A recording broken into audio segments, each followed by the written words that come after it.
আসসালামু আলাইকুম রহমতুল্লাহ। প্রিয় দর্শক শ্রোতা, আজকের ভিডিওতে আমরা একটি গুরুত্বপূর্ণ প্রশ্নোত্তর জেনে নেব। প্রশ্ন: চুলদাড়ি রং করা যাবে কি? উত্তর: সাদা চুলদাড়ি মেহেদি বা অন্য রং দিয়ে পরিবর্তন করা নবী করিম সাল্লাল্লাহু আলাইহি ওয়াসাল্লামের সুন্নাত। তিনি সাদা চুলকে কালো রং বাদ দিয়ে অন্য রং দিয়ে পরিবর্তন করতে আদেশ দিয়েছেন। হযরত আবু হুরায়রা রাদিয়াল্লাহু তাআলা আনহু হতে বর্ণিত, নবী করিম সাল্লাল্লাহু আলাইহি ওয়াসাল্লাম বলেন, ইহুদি ও নাসারারা চুল ও দাড়িতে খেজাব লাগায় না, সুতরাং তোমরা খেজাব লাগিয়ে তাদের বিপরীত করো। কিন্তু কিয়ামতের পূর্বে লোকেরা এ আদেশ অমান্য করে কালো রং দিয়ে খেজাব অর্থাৎ কলব লাগাবে।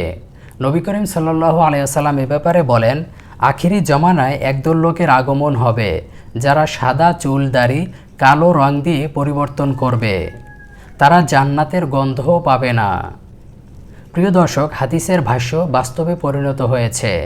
পুরুষদের মাঝে দাড়ি ও মাথার চুল কালো রং দিয়ে পরিবর্তন করার প্রবণতা বর্তমানে ব্যাপকভাবে দেখা দিয়েছে, অথচ এটা সম্পূর্ণ নিষেধ এবং হারাম।